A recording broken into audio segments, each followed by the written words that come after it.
Il est en train de déstabiliser les provinces.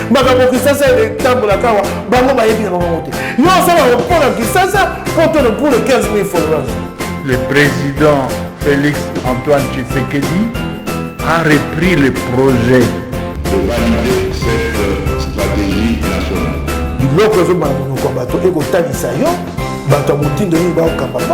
C'est la première fois que aux autres vidéos n'abissent abonnés.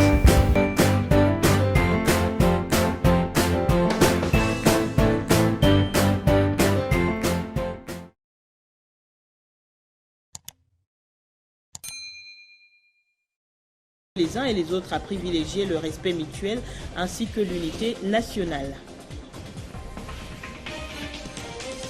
Némoin Ntsemi, président national de Bundu Dia Mayala, se porte bien physiquement et mentalement. Pour preuve, il maintient sa candidature au poste du gouverneur au Congo central. Il l'a déclaré dans un point de presse tenu en sa résidence vendredi. Très heureuse de vous retrouver pour cette nouvelle édition sur Télé 50. On ouvre avec le séjour à Lubumbashi du chef de l'État Félix Tshisekedi qui a présidé le Conseil provincial de sécurité. Le président de la République a à cette occasion lancé un appel aux communautés kassaïennes et katangaises de paix, de respect mutuel, de l'unité et de cohésion nationale avant de réunir les chefs coutumiers des deux communautés pour faciliter cette cohabitation. Présidé à Lubumbashi par le chef de l'État, Félix Antoine Tshisekedi Tshilombo, la réunion du Conseil provincial de sécurité a connu la participation du Premier ministre Jean-Michel Sama-Lukonde, du vice-premier ministre, ministre de l'Intérieur Daniel Asselo et du gouverneur du Haut-Katanga Jacques Kabula Katwe. La paix et la sécurité de tous les habitants de toutes les communautés vivant dans le Haut-Katanga et la recommandation du président de la République au Conseil provincial de sécurité. C'est principalement au vu de tout ce que nous apprenons qui a fait que le Premier ministre ait conduit une délégation gouvernementale depuis le jeudi passé, et c'est par rapport à des tensions alimentées dans cette ville. Le président de la République est venu non seulement s'entretenir avec toutes les autorités politico-administratives, mais également toute la communauté des renseignements, c'est-à-dire l'armée, la police, l'ANER, la DGM, tous ces services-là qui doivent contribuer à leur manière à sécuriser tout le monde, à faire respecter la paix, les droits reconnu à tout citoyen congolais. Voilà pourquoi le chef de l'État est venu et a pu faire cette réunion ici qui s'est bien déroulée.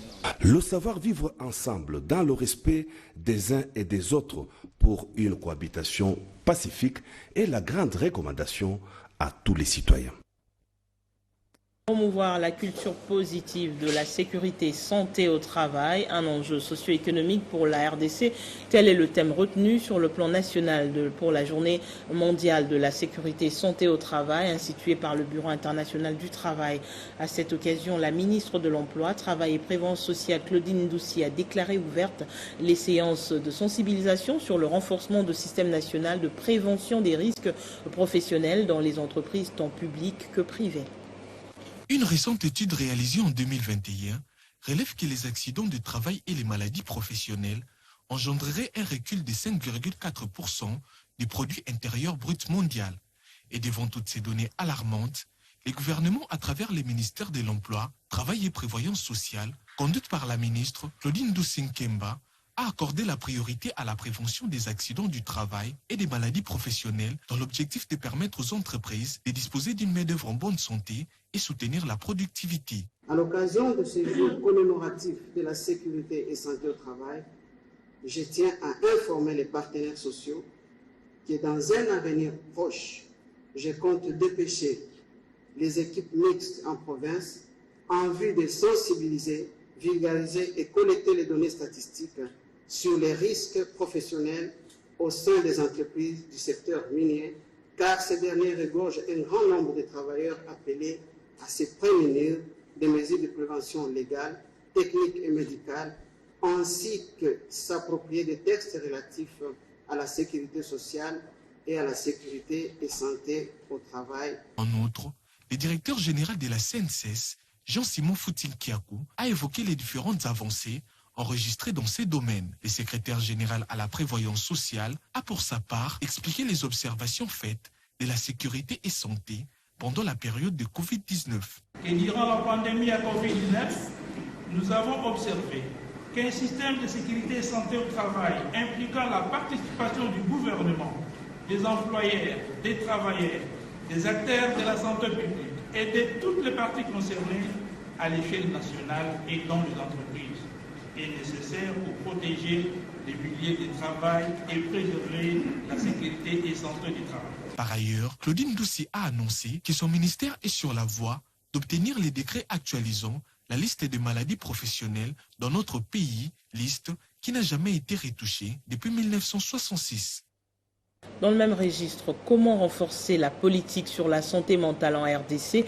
La question était au cœur des échanges ce vendredi à Kinshasa à l'occasion d'une assemblée générale ordinaire organisée par le réseau des actions en santé mentale, SOASAM en sigle, appuyé par l'ONG OSISA. L'objectif principal de ce réseau est donc de promouvoir le secteur de la santé mentale dans le pays de façon à ce que chaque Congolais présentant ce symptôme bénéficie des soins appropriés. Partager l'expérience, dénicher les causes profondes liées aux difficultés d'accès aux soins de la santé mentale et rechercher les pistes et les solutions pour faire face à cette situation. La tenue de cette assemblée générale du réseau des ONG d'action en santé mentale démontre son importance pour accompagner les autorités à améliorer leur politique dans les secteurs. Comment on peut faire mieux dans notre approche pour répondre aux besoins? Je pense que c'est assez clair que les besoins humanitaires en RDC sont très importants, ils sont sous-financés et ça veut dire qu'il faut qu'on change notre façon de travailler mieux avec le développement et avancer. Donc ce que nous pouvons faire collectivement, c'est mieux collaborer, travailler ensemble et lorsqu'on va faire des actions humanitaires pour répondre à de très hautes vulnérabilités, déjà réfléchir aux causes profondes et aux facteurs sous-jacents de la crise et pour pouvoir travailler. Au-delà de la protection des personnes affectées, la santé mentale est aussi et avant tout un bien-être, souligne Daniel Okitundu, conseiller principal de l'ONG Rosam en RDC. Il y a énormément de personnes qui souffrent dans ce pays et qui n'ont pas accès aux soins de santé mentale.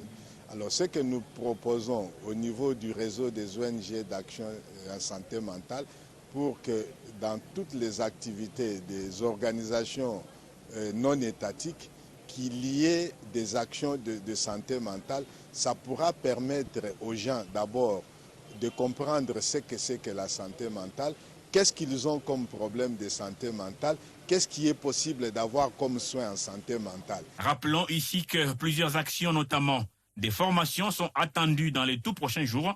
Mais en attendant, les représentants de l'ONG Rosam, avec leurs partenaires, poursuivent les travaux à l'interne en harmonie avec les différentes lois qui régissent le secteur de la santé dans les pays. Et la division provinciale de la santé ville de Kinshasa a organisé ce jeudi un atelier de dissémination des normes et directives en soins complets d'avortement centrés sur la femme à l'intention des médecins et prestataires de toutes les zones de santé. Le but étant de réduire la morbimortalité maternelle. Crispin Chibikoufoua nous en parle. Dans le but d'améliorer les connaissances des médecins et prestataires de toutes les zones de santé de la ville-province de Kinshasa sur l'offre des services d'avortement sécurisés, la division provinciale de la santé, grâce à l'ONG AIPAS, a organisé cet atelier de dissémination des normes et directives des soins complets d'avortement centrés sur la femme après leur validation par la RDC à travers les ministères de la Santé publique, Hygiène et Prévention. Une activité très importante aux yeux de AIPAS, vu le rôle que jouent les équipes cadres des zones de santé dans l'amélioration de la santé de la femme. Pour les participants, il est très nécessaire d'accentuer la vulgarisation de ces normes et directives. Dans la zone de santé, on n'a pas encore mis ça en œuvre parce qu'il faudrait des préalables. Il faudrait que les prestataires de santé de la police soient sensibilisés et que les policiers eux-mêmes aussi soient sensibilisés en rapport avec ça. Il faut vulgariser ces protocoles de Maputo qui n'est pas bien connu de tous. Il faudrait que les militaires, leurs femmes, les différents dépendants que nous avons, donc dans nos différents camps militaires, soient sensibilisés et que ces protocoles soient vulgarisés. Les avortements non sécurisés constituent un sérieux problème de santé publique en République démocratique du Congo et sont à la base de la mortalité maternelle. Ayant adhéré au protocole de Maputo, les pays espèrent, grâce à ces normes désactives, inverser la courbe. Ça bouge à la RSP Lualaba. L'autorité de régulation de la sous-traitance dans le secteur privé a procédé ce vendredi à la remise des attestations aux sous-traitants de Kolwezi, une activité qui place cette institution provinciale sur la voie d'un vrai décollage. Le décor est planté. L'espace Lingui, pavoisé aux couleurs de cette première initiative signée ARSP. Toutes les personnalités ont répondu à l'invitation. Jules Cabuit, représentant du commissaire de l'entrepreneuriat et PME empêché. Mathieu Kazembe, le commissaire de l'économie. Le maire de la ville de Kolwezi, ainsi que le chef du secteur de Luilou. Après motivation et conseils prodigués par l'autorité, Dani Kabongo, le directeur de la RSP, s'est frotté les mains pour le travail abattu. Je suis conscient de l'importance de notre mission, celle de parvenir à l'éclosion d'une classe moyenne au Lualaba. Dans la réalisation de cette lourde tâche, je suis heureux de vous dire combien l'appui de nos différents partenaires est précieux. En plus du soutien indéfectible de la direction générale de l'ARSP, dirigée par M. Kalej Kand Ahmed, qu'il me soit permis de saluer l'implication de son Excellence Madame le Gouverneur Fifi Masuka Saini et son gouvernement provincial du Lualaba. Le représentant du gouverneur AI, Mathieu Kazembe, a reconnu ce travail de dur labeur. Voilà pour moi une occasion de plus de féliciter l'autorité de régulation de la sous-traitance dans le secteur privé, ARSP ainsi, qui sans se lasser matérialise les objectifs que la loi précitée s'est assignée. Il s'ensuivra la remise des attestations d'enregistrement aux récipiendaires. Très heureux et satisfaits, les bénéficiaires remettent l'ascenseur à l'initiateur de l'action. La classe moyenne trouve un volume de plus à travers l'action de la RSP. Ainsi, pour l'émergence de la RSP qui voit par cette activité un chemin balisé. Et puis, je l'annonçais dans le sommaire, afin d'améliorer les conditions sociales de la population, Némoanda Ntsemi, président national de Bundu Dia Mayala, maintient sa candidature au poste de gouverneur du Congo central. Il l'a déclaré lors d'un point de presse tenu en sa résidence ce vendredi. Le chef spirituel dit avoir le soutien de la population du Congo central qui le réclame à la tête de cette province afin de mettre fin à toute forme de division. Le président national et chef spirituel de Bundu Dia Mayala, Némoanda Ntsemi, confirme sa candidature au poste de gouverneur du Congo central. Il est rationnel et ne présente aucun souci de santé comme spéculent ses détracteurs. Je me prépare à descendre dans le Bas-Congo. Mais beaucoup de gens, la cabale, ils ont mis à raconter des choses. Même à la radio, ils ont dit Némoanda Ntsemi. Makonaye Vimi. Voici mes pieds. C'est pour mes caractères de la liste, ils disent Makonaye Vimi. Au moins, il s'appelle Aléa les sous-soutés. Ils n'écrivent plus. Ce sont des baladins qu'ils ont racontés.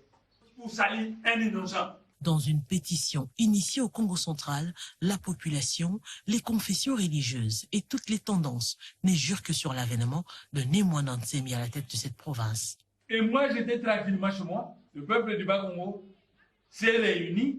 Il a dit, la province, ça ne marche pas. Or, nous savons que Némoanda Ntsemi, c'est un type sérieux. Il a été au Parlement. Il a été le seul député incorruptible. Alors, le peuple a fait une pétition. Des milliers de pétitionnaires ont décidé que Némoanda Ntsemi puisse devenir le gouverneur du Congo central. Parce que le chef de l'État, étant garant du bon fonctionnement des institutions, ne lui a pas donné du travail, Némoanda Ntsemi dit attendre son soutien pour son élection comme gouverneur. Quand j'avais vu le président Tshisekedi, je lui avais dit de me trouver du travail. Si à ce moment-là, il m'avait trouvé du travail, moi je ne serais pas embarqué dans les histoires du gouverneur du Bas-Congo. Mais ayant trouvé qu'il ne me trouve pas de travail, les Bas-Congo ont dit non, C'est un type qui a toujours défendu les intérêts du peuple Congo. Nous allons faire en sorte qu'on fasse une pétition pour qu'il devienne le gouverneur du Congo. Le président de Boundou Dia Mayala a reçu le soutien des autorités coutumières du Grand Bandundu pour gagner la bataille du 6 mai à Matadi. Dans l'actualité également, on clôture ce vendredi des travaux de la deuxième session extraordinaire du comité technique spécialisé sur la défense, la sécurité et la sûreté. Pendant 4 jours, les experts de la CEACE ont échangé sur la situation politique et sécuritaire en Afrique centrale. Les détails de Grâce Salamon. C'est sur une note de satisfaction que se sont clôturés les travaux de la deuxième session extraordinaire du comité technique spécialisé sur la défense, la sûreté et la sécurité. Les discussions entre les différents experts de la CEAC étaient axées sur la situation politique et sécuritaire de l'Afrique centrale. Dans son mot de circonstance, le ministre de l'intégration régionale et francophonie et président du conseil de ministres de la CEAC, maître Didier Mazenga Mukanzu, se réjouit de la validation du projet de règlement portant organisation et fonctionnement de la force multinationale de l'Afrique centrale et du projet de décision portant statut particulier du personnel de la FOMAC. Je voudrais avant tout rendre un hommage mérité à son Excellence Félix Antoine Tshisekedi Tshilombo, président de la République démocratique du Congo, chef de l'État, et président en exercice de la CEAC, pour sa clairvoyance et sa détermination à relever le défi de défense, de paix et de sécurité qui menace l'Afrique centrale. Ces travaux ont connu la participation de plusieurs autorités, notamment le président de la Commission de la Communauté économique des États de l'Afrique centrale et des membres de la Commission de sécurité de l'Afrique centrale. Après avoir passé près de 6 mois en dehors de la ville de Kindu, sa circonscription électorale pour des raisons de santé, le député provincial Freddy Tababiko a regagné la ville ce jeudi où il a annoncé le début des consultations en vue des élections des gouverneurs dans sa province. Accueilli par une foule en liesse, le député provincial Freddy Tababikoa a finalement regagné la ville de Kindu. Le mieux élu de sa circonscription électorale s'est adressé devant plusieurs milliers de jeunes venus pour l'accueillir et témoigner un soutien indéfectible à leurs représentants à l'Assemblée provinciale.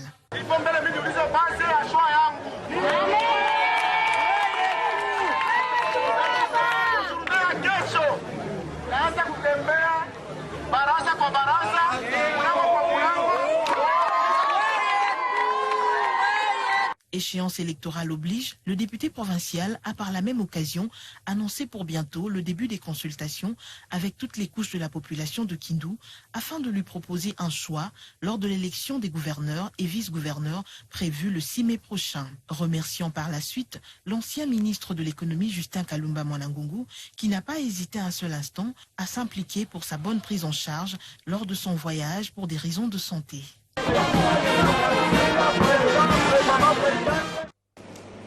On vient au rappel des principaux titres.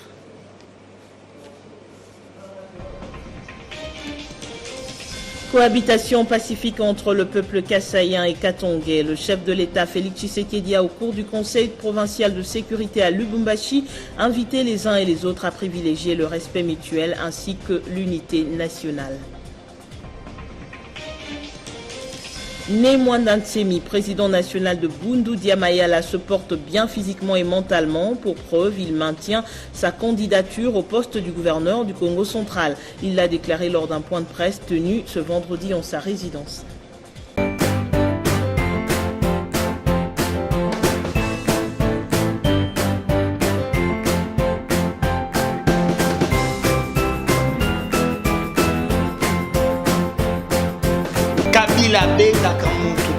Il est en train de déstabiliser les provinces.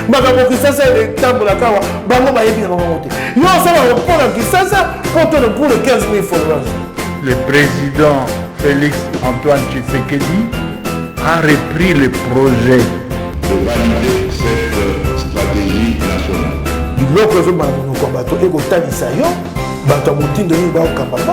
C'est pour la première fois que vous avez une vidéo dans